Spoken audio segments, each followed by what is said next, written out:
This is an oral history of Anne Margolin on March 13th, 2015. The interviewer is May Sebel. Good morning, Anne. Good morning. We're so delighted that you have agreed to do this. This will be a wonderful addition to our archive. You've done so much in the Dallas area and the community. We're delighted to have this for our archives. So tell me about your childhood, where you grew up, what your family was like. Well, I grew up in Cranford, New Jersey, which is about 30 minutes outside of Manhattan.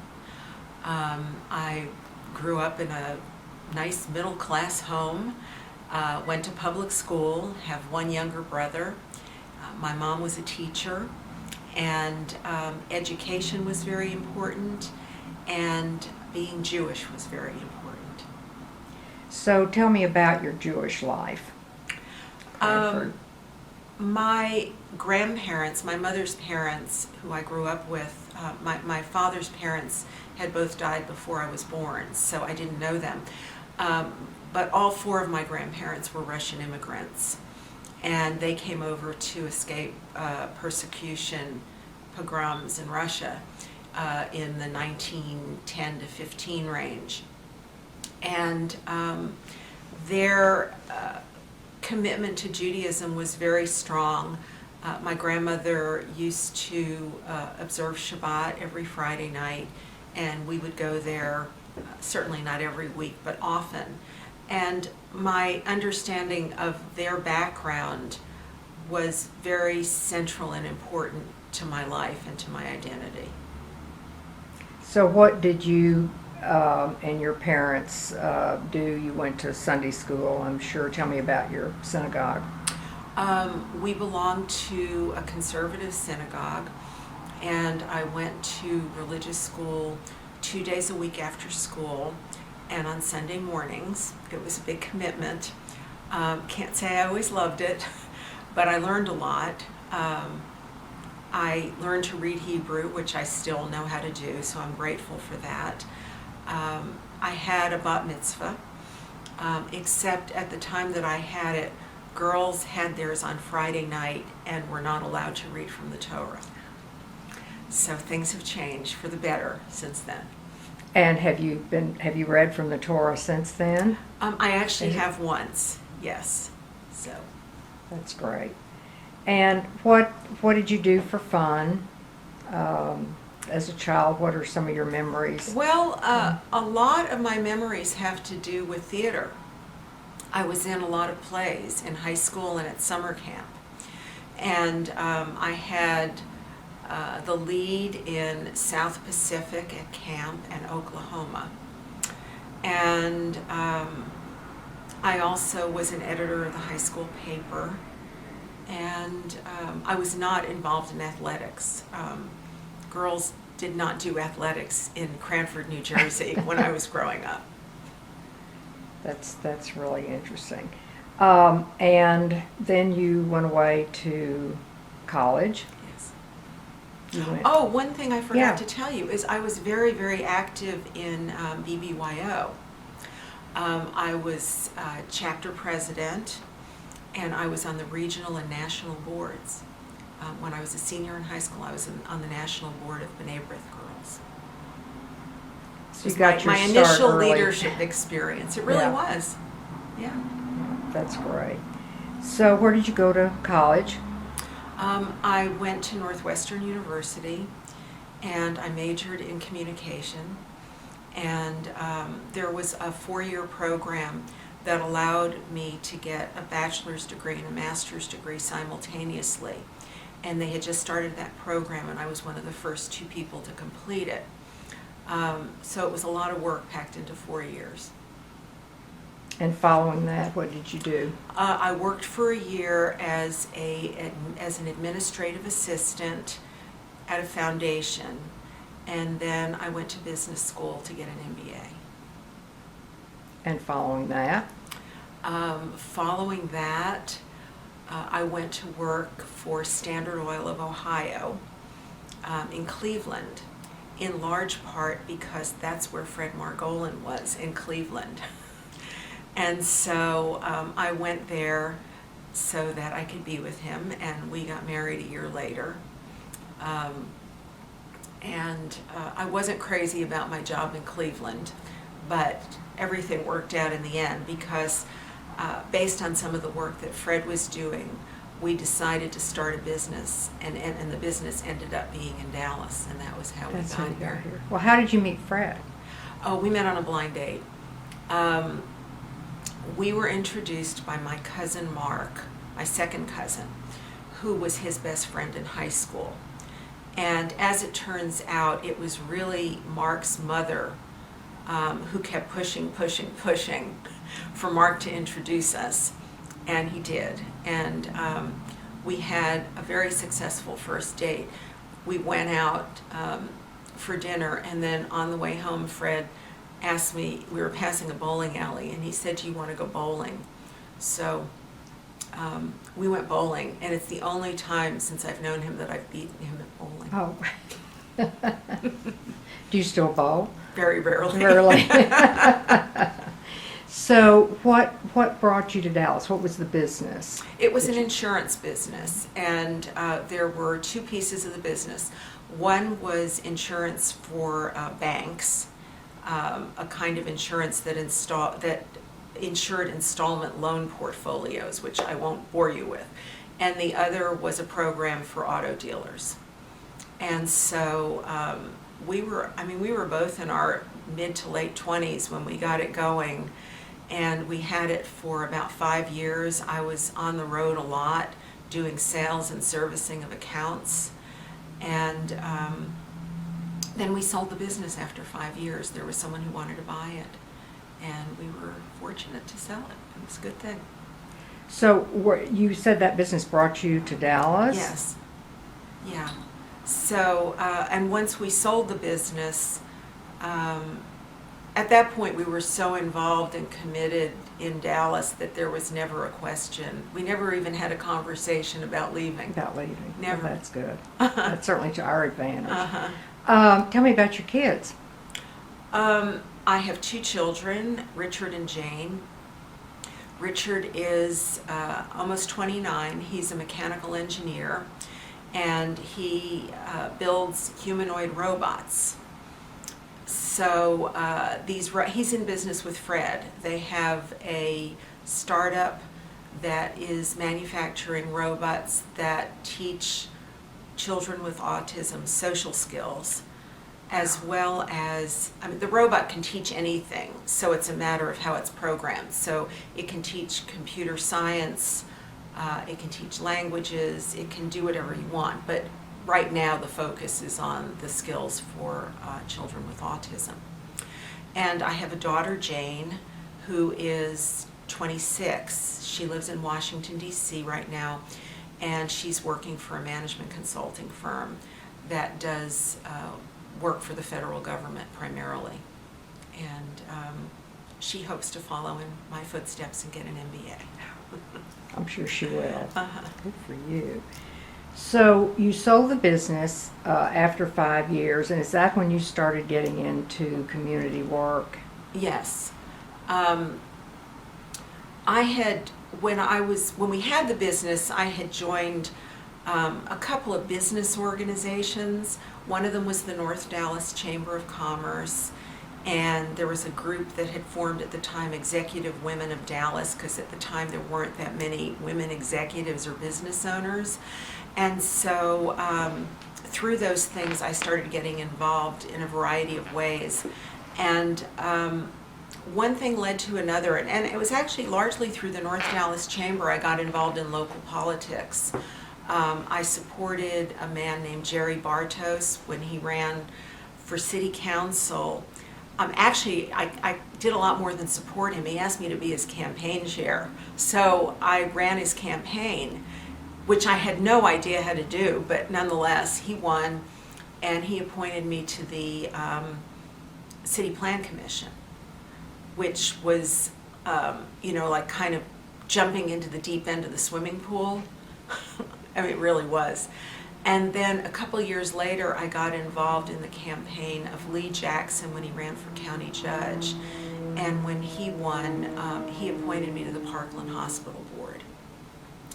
And so one thing led to another with Parkland, and I ended up, after a few years, becoming chairman of the board. And I was the first woman chair. Since then, there have been, like every other chair, or more than half have been women. And so it was like, and I've just been involved in a lot of other things since then. Tell me about them. The organization that I've probably had the most heartfelt commitment to is Girls Incorporated, which has after school and summer programs for low-income girls. It really changes lives. It takes girls out of some really difficult situations, gives them structure, gives them the knowledge of how to apply to college, gets them scholarships. Girls who are in Girls Inc. and stay with it for a number of years really end up being successful. So it's something I've been involved with in one way or another. I was on the board, I was board chair, I was advisory board chair. I'm still on the advisory board, and it's really near and dear to my heart.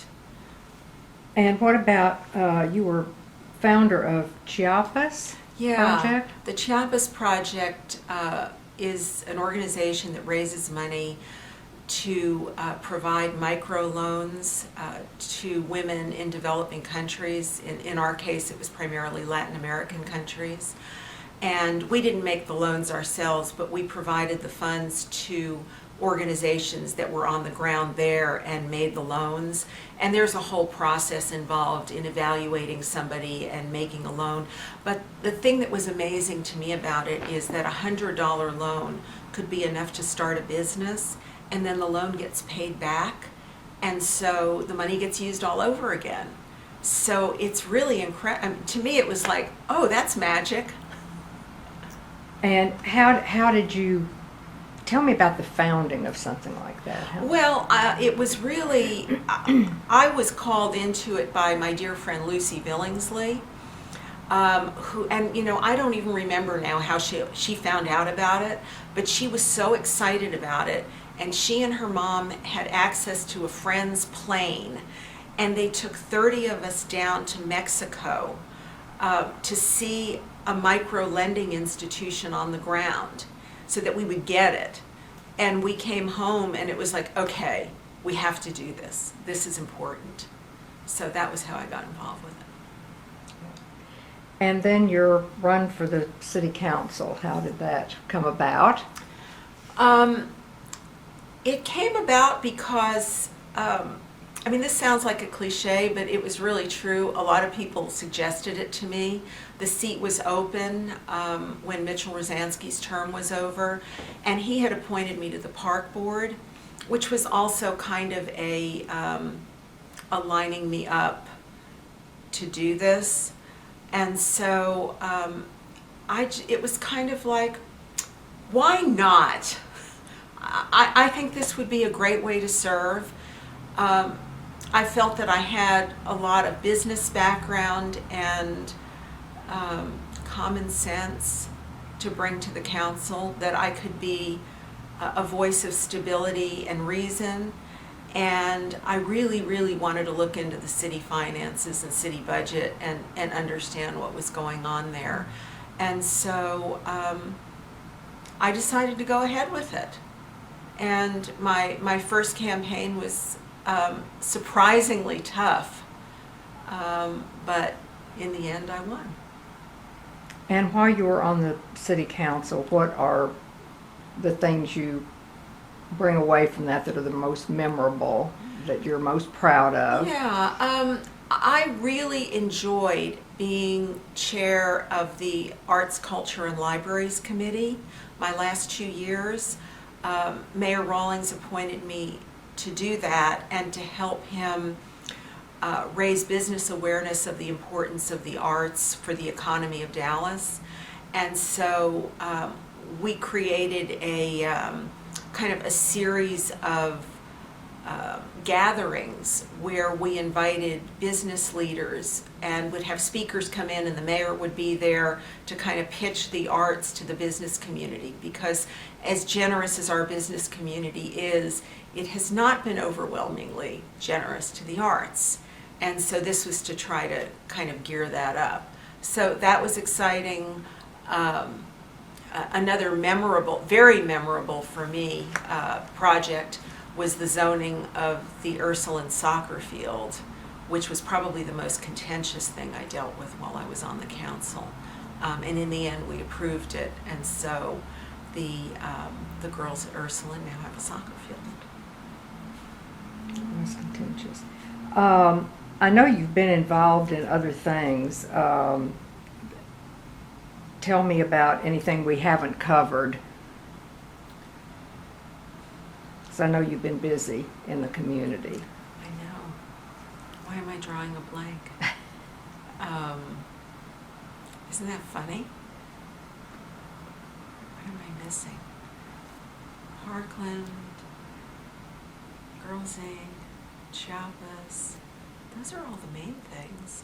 I mean, Let's go back to the Parkland involvement. Yeah. What did you find the biggest challenge to be there? Well, at the time that I was on the board, the biggest challenge at Parkland was the nursing shortage and the AIDS epidemic, and not having the budget to handle what had to be done at the time, because both of those things hit us not entirely unexpectedly, but in a way that cost a lot more than we expected to. We didn't know that we were going to have to go out and pay so much more for nurses just to get them. And so our budget really went awry for a couple of years. It was a big challenge. The thing that I'm most proud of from when I was chairman of the Parkland Board was that was when we instituted the community-oriented primary care clinics. So Parkland had never had outpatient clinics before. And we opened 3 clinics. There are now, I think, 21 or 22 satellite clinics, because what had happened was our emergency room was overwhelmed with people who really didn't need to be in the emergency room, who were coming in with, strep throats and illnesses that should be treated out in the community. And so we put the clinics out in the community, and it has made a huge difference for Parkland and for the health of the communities. Very good. Tell me about your involvement here in the Jewish community. Well, I've been on several boards. After I came to Dallas, I was on the board of the Jewish Community Relations Council. And then I spent quite a few years on the ADL board. And when I was on that board was the first time that I took a trip to Israel. It was through an ADL trip. It was a national trip, and it was fascinating because we went on the trip with Hispanic congressmen. And we went to Spain and we went to Israel. And the purpose of the trip was for the Hispanic congressmen to lobby the Spanish government to recognize Israel, which Spain had not done. And so as a result of that trip, not immediately, but eventually, Spain did turn around and recognize the state of Israel. And so then we went to Israel and we met with a lot of dignitaries. It was Shimon Peres and I have all the pictures in a great photo album. But anyway, it was a wonderful trip for, a young person to be on, meeting all of these high-level people and sitting in on those meetings. I've been active at Temple Emmanuel. I'm a regular Saturday morning Torah study person. I've been going probably most weeks for 15 to 20 years. My husband Fred and I have co-chaired their sustaining campaign, and we're, active members. Well, thank you so much. This has been wonderful. We're so happy to have had the opportunity to do your oral Well, history. thank you. I appreciate it.